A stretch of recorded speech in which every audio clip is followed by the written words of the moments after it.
Moses split the sea. Jesus raised the dead. You were not there to see it, and neither was anyone alive today. History is full of miracles, and history is full of stories. How do you tell the difference when you were not there? Every miracle you believe in depends on testimony, except one claim. This time is different. This time the claim stands in front of you, not as a memory, not as a legend, but as a text you can open, analyze, and challenge. And this time the intelligence of the modern world will examine it with you. If it fails under scrutiny, then the claim of miracle ends there. But if it survives, then we may have to rethink what we thought we knew. This is the Qur'an, the central scripture of Islam, a book believed by over 1 billion Muslims to be the final revelation of God. For 14 centuries, it has been called a miracle. Not just spiritually, but linguistically, historically, scientifically, and structurally. That is an enormous claim. Tonight, we examine those claims, not with emotion, not with inherited belief, but under pressure. The Qur'an is often called a miracle. But what exactly makes it one? Not everyone gives the same answer. For some, it is what they call the scientific miracles of the Qur'an.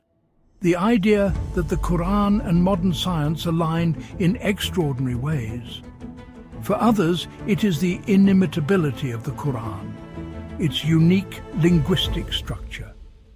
Some point to the perfect preservation of the Qur'an, some to the global memorization of the Qur'an, others to the Qur'an's historical knowledge, and some to unique challenges within the Qur'an itself, challenges no one has ever been able to meet. Different claims, same conclusion.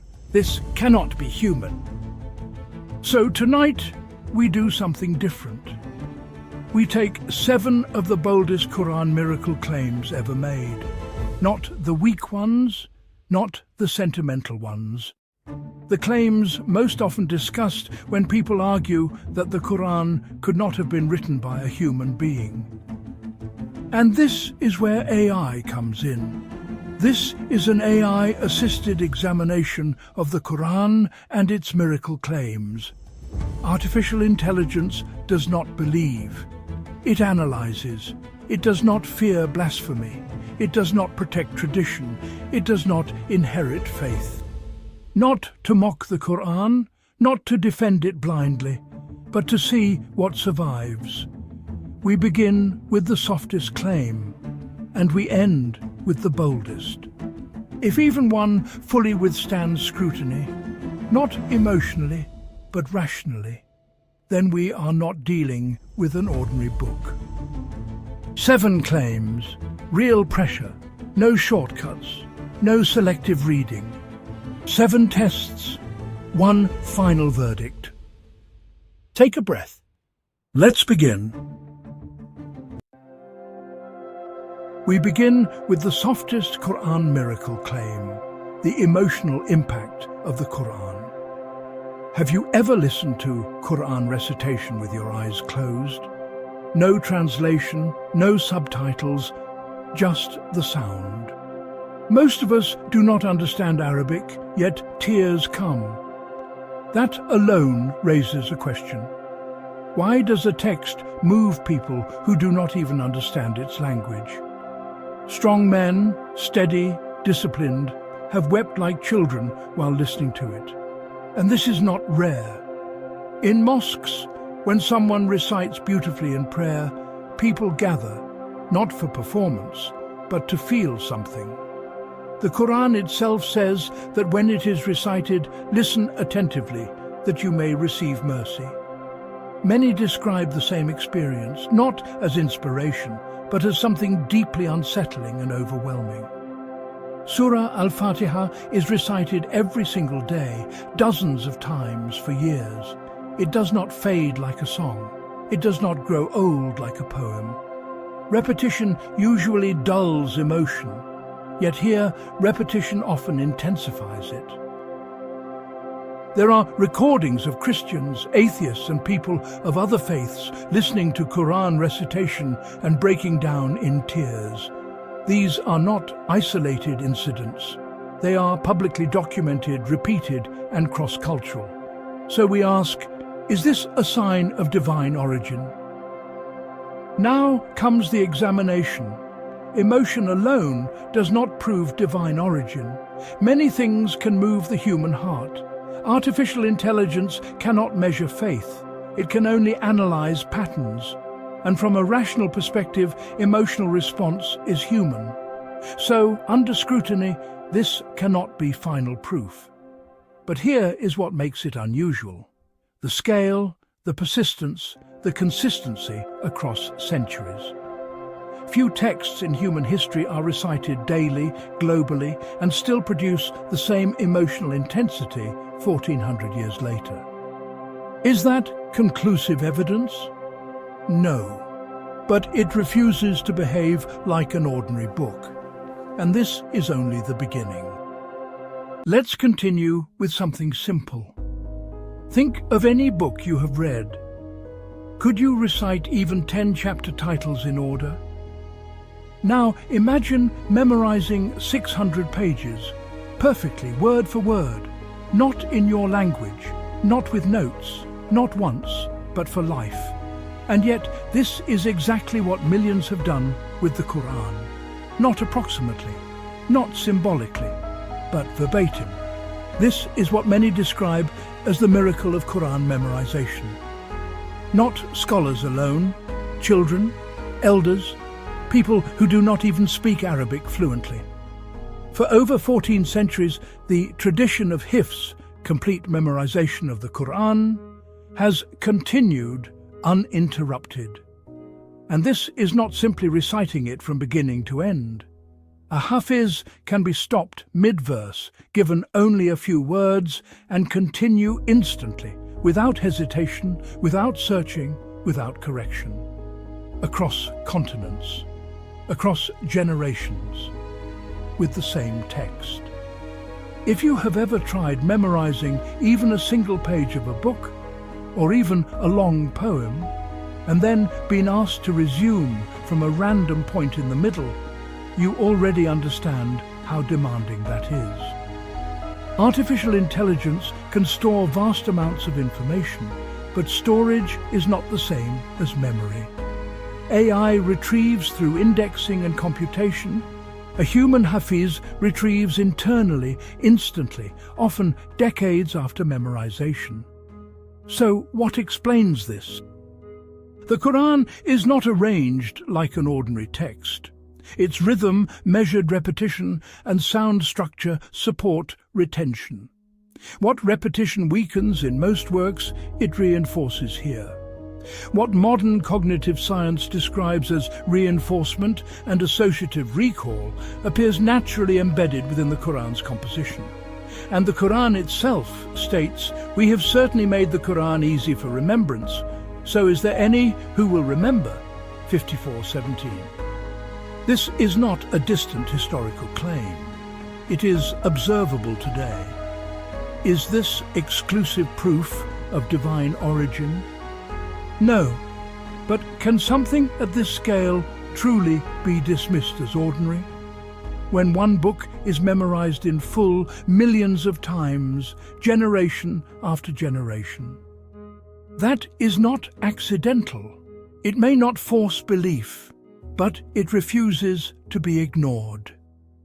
Let's move on. If memorization tested human capacity, preservation tests time. The preservation of the Qur'an stands without parallel in religious history. The Qur'an makes a bold claim about itself, not scholars, not historians. The text itself declares, "Indeed, we have sent down the reminder, and surely we will guard it." 15:9. A claim like that leaves no room for failure. Because throughout religious history, sacred texts have often changed over time. Manuscripts vary, versions multiply, additions appear, interpretations reshape wording. Over centuries, alteration becomes almost inevitable. So the real question becomes this: if change is expected, why has the Qur'an remained so stable? From the earliest Qur'an manuscripts discovered, including fragments dated within decades of the Prophet Muhammad's lifetime, to the Qur'an recited globally today, the chapters are the same.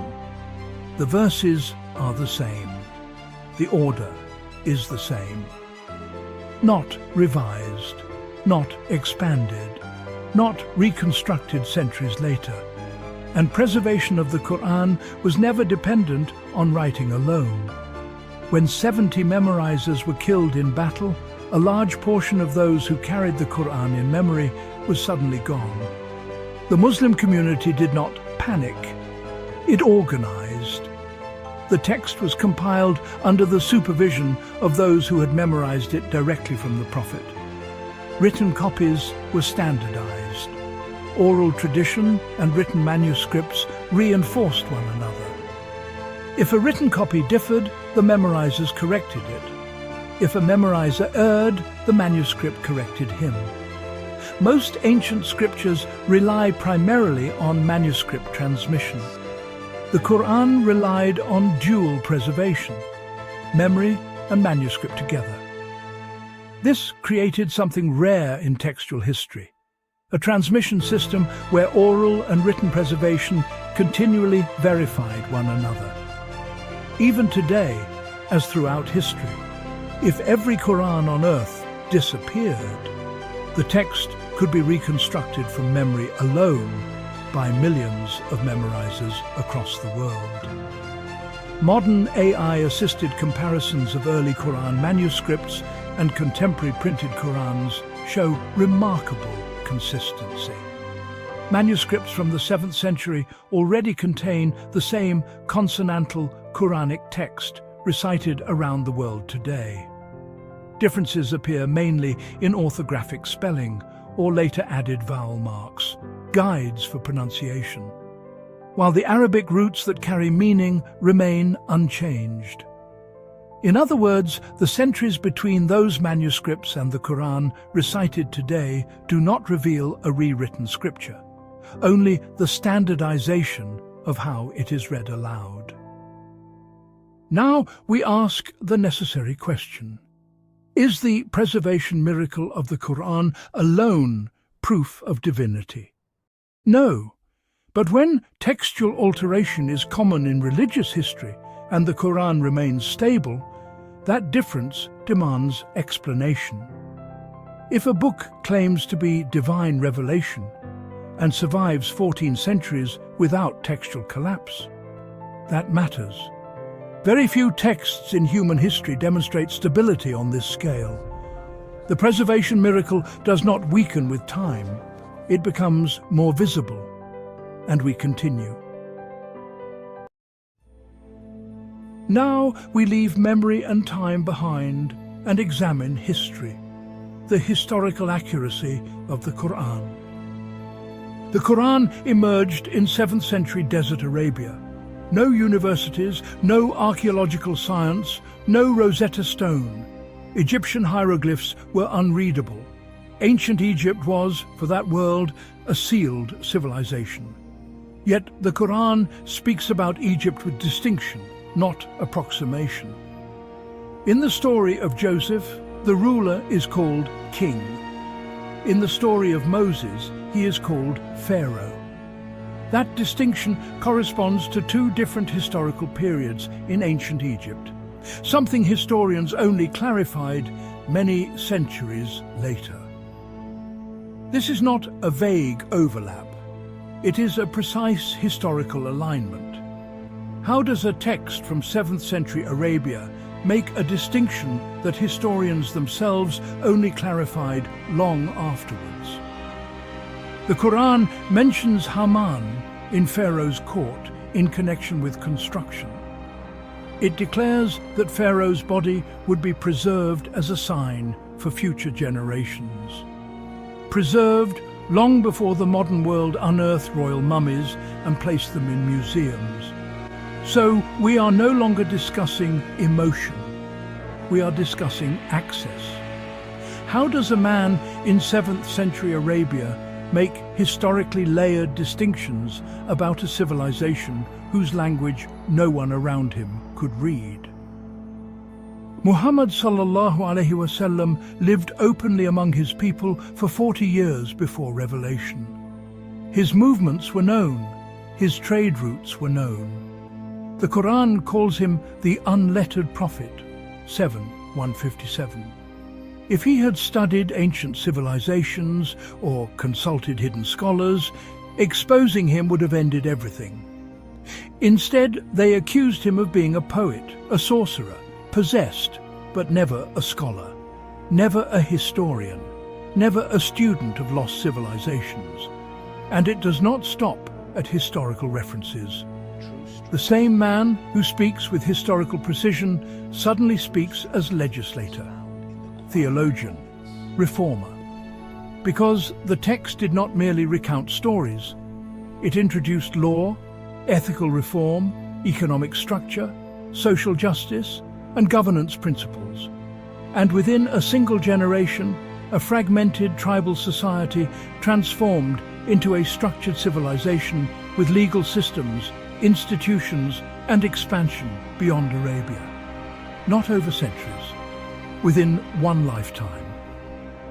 That civilization would go on to influence vast regions of the known world and remains present on the global stage today. Modern AI can analyze manuscripts and test internal consistency.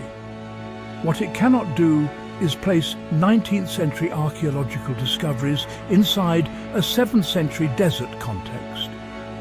The surrounding environment did not contain this knowledge. The text did. Is this by itself absolute proof? And the strongest example of inaccessible knowledge is still ahead. Then comes one of the boldest claims, the scientific miracles of the Qur'an, often discussed in the Qur'an and science debate, and its alignment with modern science. History raised questions. Science raises the stakes. For decades, one of the boldest claims in Islam has been this, that the Qur'an contains scientific miracles, that the Qur'an and modern science align in ways that could not have been known in the 7th century.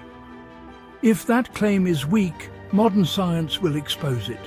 If it survives, the implications are enormous. You already know the examples discussed in the Qur'an and science debate. Consider just a few of the most discussed examples. They appear across completely different fields of science.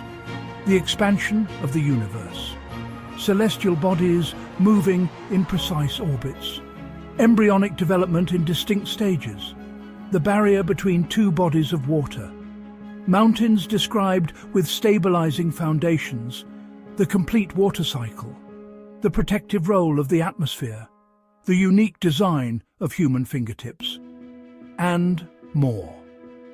Individually, each example can be debated. But this test is not about one verse. It is about accumulation, patterns appearing across different scientific domains. Step back into the 7th century. No telescopes, no microscopes, no astrophysics.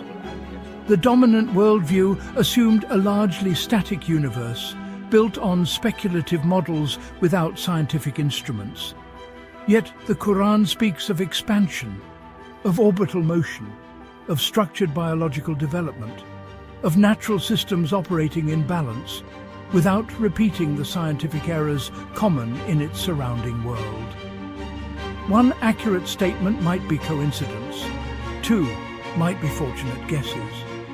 But when the same text repeatedly aligns with discoveries made many centuries later across different scientific fields, coincidence begins to collapse.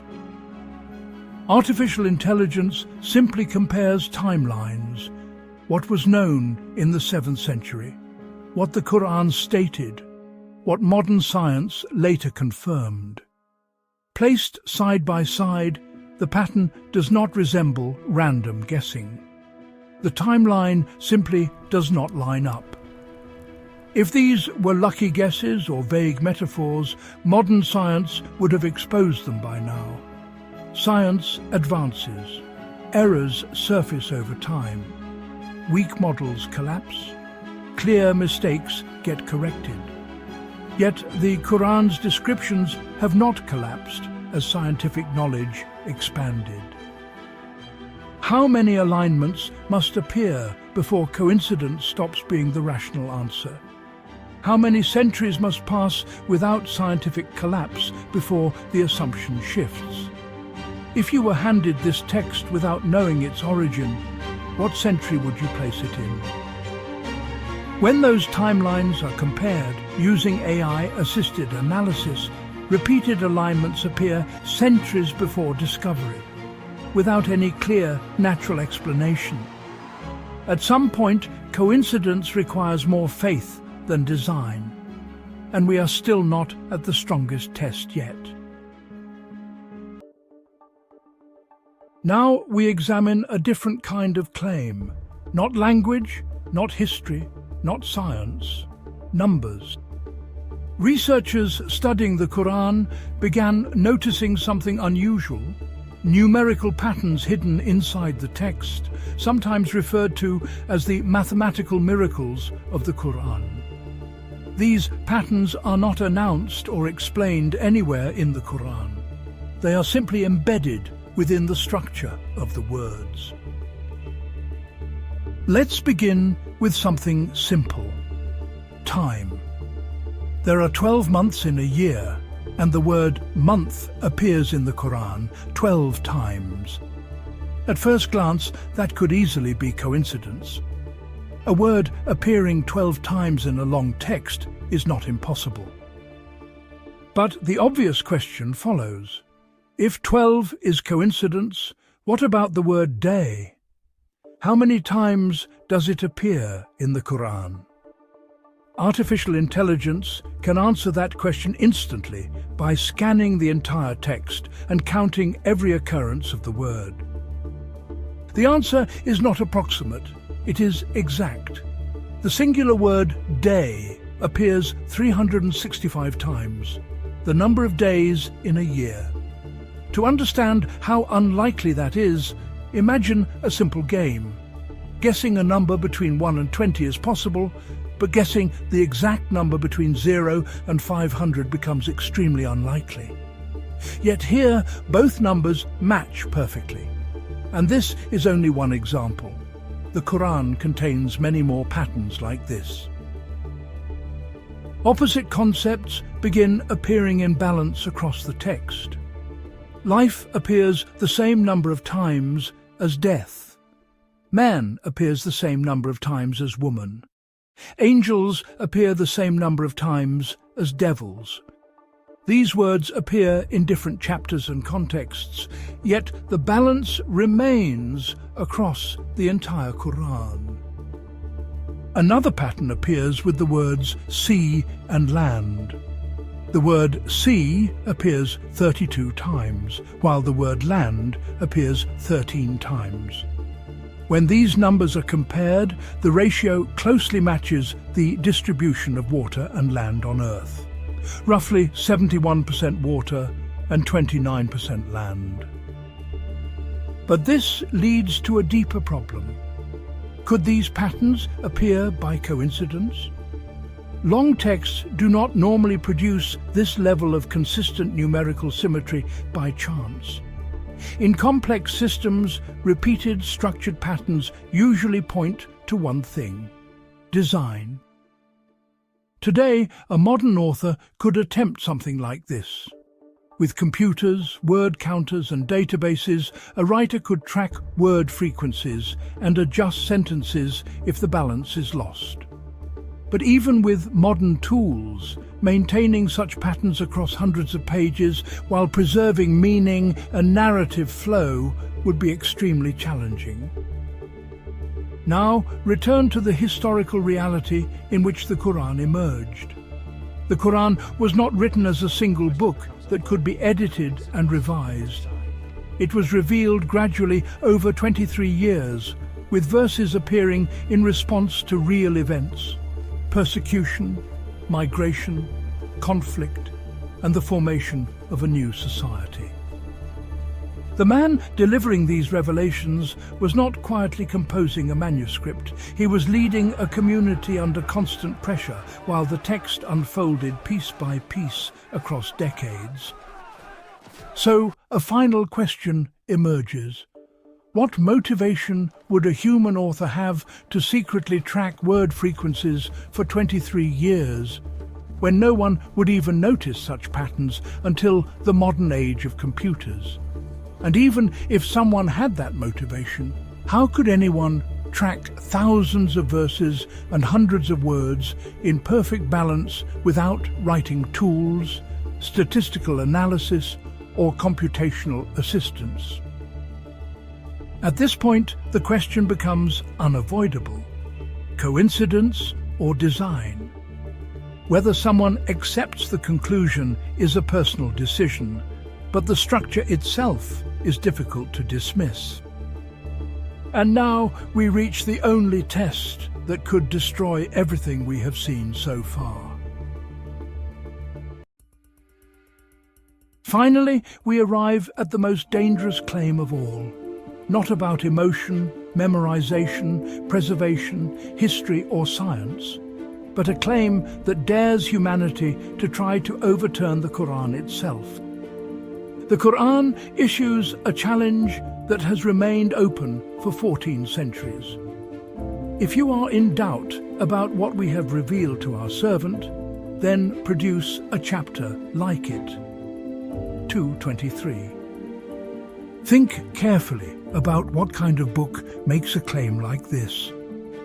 What false book invites the world to imitate even its smallest chapter? If the Qur'an were human, this would be the easiest way to expose it. The challenge was first delivered to a society that believed language was its greatest strength. 7th century Arabia was built on eloquence. Poetry was prestige. Speech was power. Tribes competed through language, and their finest speakers took pride in verbal mastery. Into that world came a text that was neither poetry nor conventional prose, yet it stunned the very people who believed they had mastered expression. Even its enemies did not say it was weak Arabic. They called it magic. And the challenge has never disappeared. Even today, people appear online claiming they have met it. They write a few rhyming lines, copy the length of a short surah, imitate the sound, and declare victory. At first glance, it can seem impressive. It rhymes. It echoes the cadence. But remove the sound and the imitation collapses. The structure, depth, and layered meaning that define the Qur'an simply are not there. Take the shortest chapter in the Qur'an, Surah Al-Kawthar. Inna atayna kal-kawthar. Fasalli li rabbika wanhar. Inna shani'aka huwa al-abtar. The Prophet had just buried his son. His enemies seized that moment of grief and mocked him publicly, calling him Abtar, cut off, forgotten, a man whose legacy would disappear. In 3 brief verses, the Qur'an answers that humiliation with extraordinary precision. It consoles the Prophet, commands worship, promises abundance, and reverses the accusation itself. The one mocked becomes the one honored, and the one who mocked is declared the one truly cut off. Grief becomes worship. Insult becomes prophecy. and a moment meant to humiliate the prophet becomes a declaration that his message will outlive those who mocked him. All of that within 3 verses. Anyone can imitate rhyme, but can anyone compress grief, theology, history, rhetorical reversal, and future vindication into 3 balanced verses without excess or collapse? That is not imitation of sound, it is replication of structure. But the Qur'an goes further. It does not only challenge humanity to imitate it, it challenges humanity to break it. If it were from other than God, you would find in it many contradictions. 482. One real contradiction would collapse the Qur'an's claim completely. Not weaken it, but end it. For centuries, critics have tried exactly that. Lists of alleged contradictions circulate widely. Verses are quoted against other verses. Debates multiply online and in print. But when those accusations are examined closely, a pattern appears.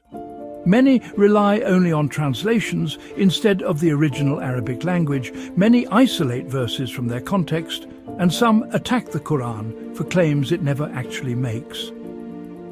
So we asked artificial intelligence to test the Qur'an's challenge directly.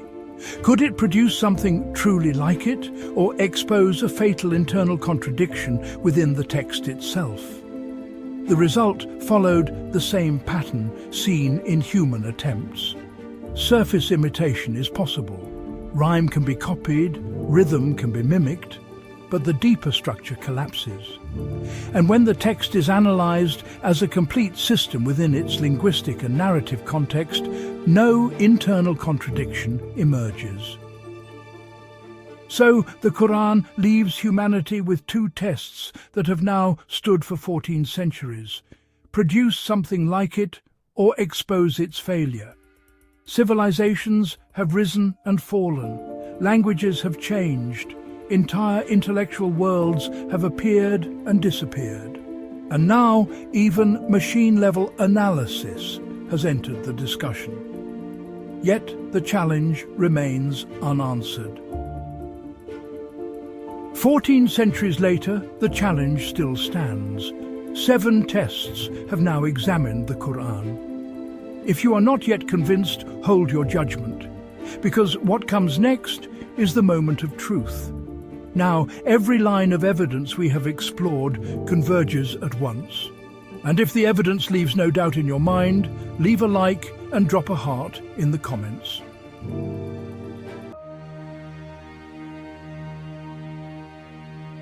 We are no longer dealing with isolated arguments. We are looking at the entire case. 7 independent tests have examined the Qur'an miracle claim, each one approaching the question from a different direction. The emotional impact of the Qur'an, the global memorization of the Qur'an, the preservation of the Qur'an across 14 centuries, its historical accuracy, its alignment with modern science, its internal mathematical structure, and the Qur'an's own challenge to humanity. Now place them side by side. Look at the pattern that begins to emerge. A text that moves the human heart, even when its language is not understood. A text carried in memory by millions, word for word, across generations. A text preserved across 14 centuries without textual collapse. A text describing ancient Egypt with distinctions unknown for centuries. A text aligning with discoveries made by modern science across multiple fields. A text whose internal structure reveals mathematical patterns. And a text that openly challenges humanity. Produce something like it, or find a single contradiction. No false book would dare invite the world to test it like this. What kind of text contains all of this at once? What kind of book possesses all of these dimensions simultaneously? Individually, each claim invites debate. If you want to examine any of these in depth, Each test has its own full video. Together, they form a pattern that is extremely difficult to dismiss. What are the odds that all of these dimensions appear in a single book? A book emerging in the 7th century. A book appearing in a desert society without universities, laboratories, or scientific instruments.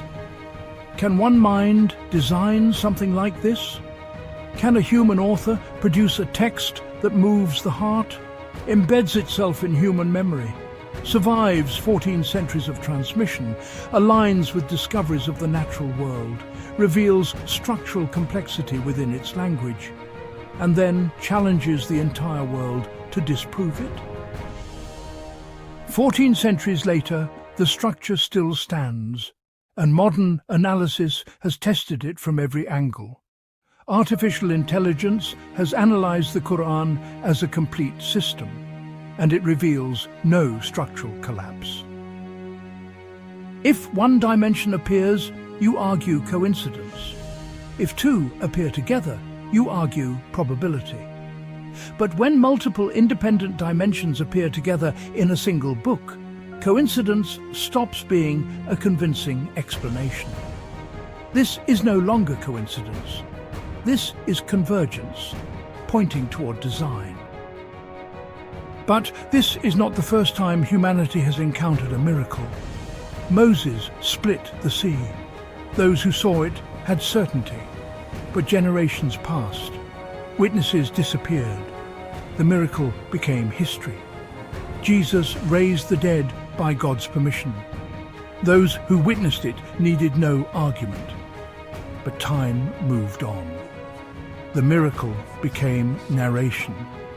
We were not there. But before us stands something different. Not a miracle that ancient people witnessed. Not a story about a miracle. Not a memory preserved in tradition. But something else entirely. The living miracle itself, still present, still inviting you to examine it. If this does not make us pause and reconsider what we thought we knew, the question may no longer be the strength of the evidence, but whether we are willing to face it. And that is a decision no algorithm can make for you. We are AI Faith Journey, and the examination continues. Join us.